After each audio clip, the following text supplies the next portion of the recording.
अस्सलाम वालेकुम नाज़रीन, आप मेरा YouTube चैनल देख रहे हैं और मेरा नाम सोहराब बरकत है। मुफ्ती शाहनवाज के इस मदरसा स्कैंडल केस में एक बहुत ही अहम डेवलपमेंट हुई है। आज मुफ्ती साहब दूसरी बार अदालत में सेशन कोर्ट में पेश हुए और उनके पेश होने के बाद अदालत काफ़ी ज़्यादा बरहम दिखाई दी और पहली बार आज ऐसा तासुर मिला जैसे मुफ्ती साहब खुद इस केस से किसी हद तक जान छुड़ाना चाह रहे हैं या साइडलाइन होना चाह रहे हैं या बहुत सारी स्टेटमेंट्स जो उन्होंने इंटरव्यूज में दी हैं वो उससे साइड पे होना चाह रहे हैं। हकायक क्या हैं वो मैं आपके सामने रख देता हूं। इंतहाई अहम डेवलपमेंट है। मुफ्ती शाहनवाज साहब आज सेशन कोर्ट में पेश हुए। एडिशनल सेशन जज मलिक इजाज अवान साहब के रूबरू जब पेश हुए, मुफ्ती साहब काफ़ी कॉन्फिडेंट दिखाई दे रहे थे। एक बड़ा खूबसूरत लिबास और खूबसूरत खुशबू जो एक रवायती अंदाज होता है मुफ्तियान का, उसमें मौजूद थे। मदरसे के काफ़ी सारे तालिबा मुफ्ती साहब के साथ इजहार यकजहती के लिए भी मौजूद थे और जब ये पेश हुए मलिक इजाज आसिफ साहब के रूबरू तो जज साहब काफ़ी बरहम और गुस्से में दिखाई दिए और वाज़े तौर पर उन्होंने सबसे पहले जज साहब ने इस्तफसार किया कि मेडिकल रिपोर्ट के लिए जो मुतासरा तालिबा है उसके सैंपल फॉरेंसिक के लिए अभी तक क्यों नहीं भेजे गए, यानी मेडिकल रिपोर्ट जो आई है उसकी फॉरेंसिक करवाएं, आया वो ठीक है या नहीं ठीक। और उस मेडिकल रिपोर्ट में जिसमें यह बात कंफर्म हो चुकी है, ये बात वाज़े हो चुकी है कि बच्ची के साथ ज्यादती हुई है, बच्ची का रेप हुआ है, चाहे मुफ्ती साहब ने किया हो या किसी ने किया हो, बट द थिंग इज के बच्ची के साथ रेप हुआ है। उसके बाद उन्होंने कहा कि उसकी फॉरेंसिक रिपोर्ट अभी तक क्यों नहीं सामने आई। उस पर जो तफ्तीशी अफसर हैं उन्होंने कहा कि जो सीसीपीओ हैं जो इस मामले को देख रहे हैं सारे, जब मैंने इंटरव्यू किया था मुफ्ती साहब का तो उसमें भी मुफ्ती साहब ने सीसीपीओ का 3-4 बार नाम लिया था और कहा था कि उन्हें सीसीपीओ साहब पर बड़ा एतमाद है, वो बड़े अच्छे नेक और साले हैं।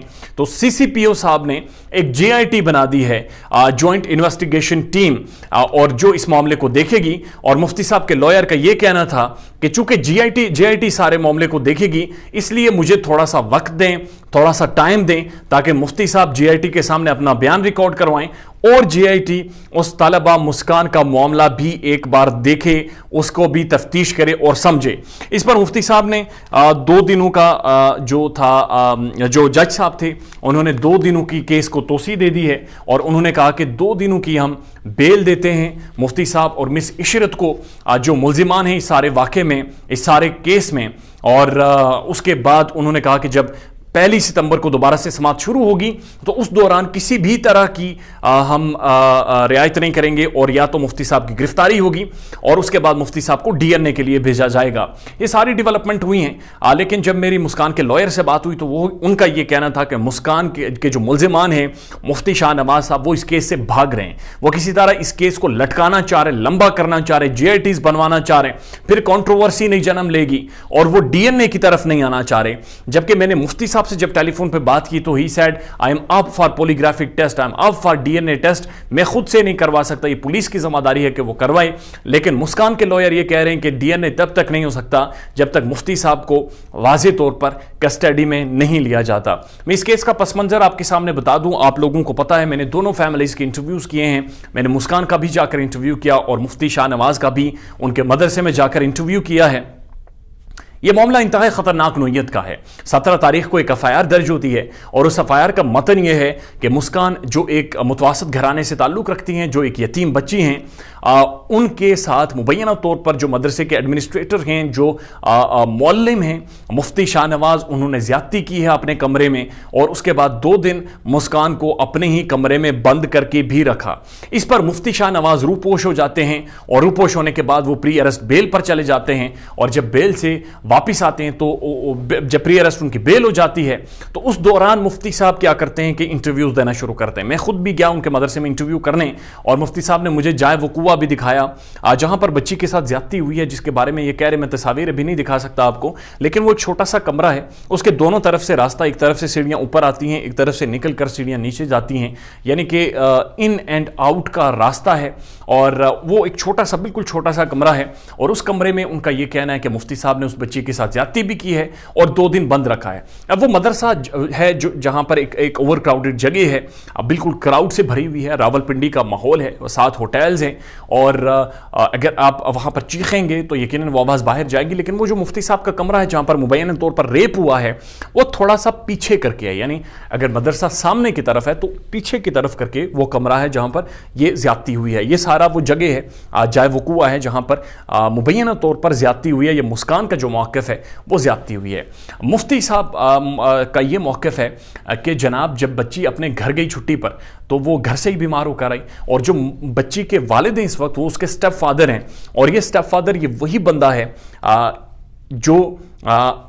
جو مسکان کی والدہ ہیں, ان کے جو شوہر تھے, سابق شوہر تھے, ان کا بھانجا ہے یہ بندہ.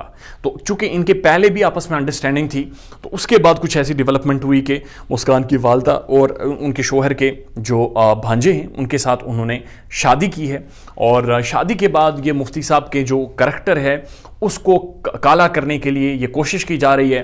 یہ بہت ہی اہم نوعیت کا معاملہ ہے. ایک میڈیا ٹرائل ہوا, بہت ساری ڈیبیٹ ہوئی, ہمارے معاشرے میں بات چیت ہوتی جا رہی ہے. مدرسہ ایک بہت اہم جگہ ہے. یہ کیس بڑا سینسٹیو ہے. یہ کیس ہماری اسلامک ویلیوز سے جڑا ہوا ہے. یہ کیس ہماری اسلامک روایات سے جڑا ہوا ہے, اور مدرسوں کے حوالے سے اس سے پہلے چونکہ اتنی کھل کر بات نہیں کی جاتی تھی, لیکن اب بہت چونکہ کھل کر بات ہو رہی ہے, واضح طور پر بات ہو رہی ہے, اور اب یہ کہا جا رہا ہے کہ مدرسے کی جو ساکھ ہے وہ بھی آن سٹیک ہے, اور اگر مدرسے کے معاملات نہیں سیٹل ڈاؤن ہوتے, یہ کیس سیٹل ڈاؤن کم از کم نہیں ہوتا, تو چیزیں مزید خراب ہو سکتی ہیں. اس کے بعد بے شمار ویڈیوز آتی ہیں, ڈیبیٹ شروع ہوتی ہے, گالیوں کا ایک کوہرام مچ جاتا ہے, لوگ مدرسوں پر تنقید کرتے ہیں. مفتی صاحب نے واضح طور پر میرے انٹرویو میں یہ کہا کہ اگر ان پر کیس چونکہ ثابت نہیں ہوگا کیونکہ وہ ملوث نہیں ہیں, لیکن اگر ان پر نہ بھی ثابت ہوا تو اس کے باوجود بھی وہ اس کیس کو منطقی انجام تک پہنچائیں گے, کیونکہ معاملہ یہ ہے کہ یہ بات مفتی صاحب کے مدرسے کو, اس کی ساکھ کو سبوٹاج کرنے کے لیے, اس مدرسے کی ساکھ کو متاثر کرنے کے لیے کی گئی ہے. اس لیے مفتی صاحب بھی میدان عمل آ گئے ہیں. میں جب مفتی صاحب کے گھر گیا انٹرویو کرنے کے لیے تو دلچسپ بات یہ تھی کہ اس وقت نماز کا وقت تھا. مفتی صاحب چونکہ سائیڈ کمرے میں بیٹھے مجھے انٹرویو دے رہے تھے, تو جب نماز ختم ہوئی تو جتنے لوگ وہاں پر نماز پڑھنے والے تھے وہ سارے مفتی صاحب کی طرف آئے, اور انہوں نے مجھے ایک ویڈیو دکھائی, اور وہ ویڈیو تھی ایک دن پہلے نہیں بلکہ اسی دن جمعے والے دن میں نے مفتی صاحب کا انٹرویو کیا. تو جمعے والے دن مفتی صاحب ممبر پر کھڑے ہوتے ہیں, اور جتنا بڑا کراؤڈ جمع غفیر ان کے سامنے تھا اس مدرسے میں, اس مسجد میں, تو ادھر مفتی صاحب ان سب سے یہ کہتے ہیں کہ میں اس ممبر پر ہاتھ رکھ کے اپنی بیوی کو 3 طلاقیں دیتا ہوں کہ اگر میں نے اس بچی کو چھوا بھی ہو یا ہاتھ بھی لگایا ہو.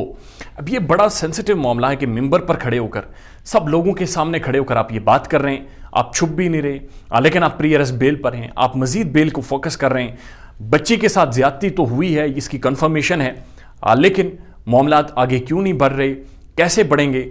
1 تاریخ کو اس کیس کا مزید خلاصہ ہوگا, اور دیکھنا یہ ہے کہ مفتی صاحب گرفتار ہوتے ہیں یا نہیں گرفتار ہوتے. جو بھی معاملات ہوں گے ہم آپ کے سامنے رکھیں گے. برائے مہربانی اس ویڈیو کو لائک اینڈ شیئر کریں تاکہ اس کیس کو, اس شاہ نواز کے کیس کو ہم ٹل دا اینڈ فالو کریں گے, تاکہ ایک پورا ٹرائل اور سارے معاملات آپ کے سامنے آئیں. اپنا خیال رکھیے گا. اللہ حافظ.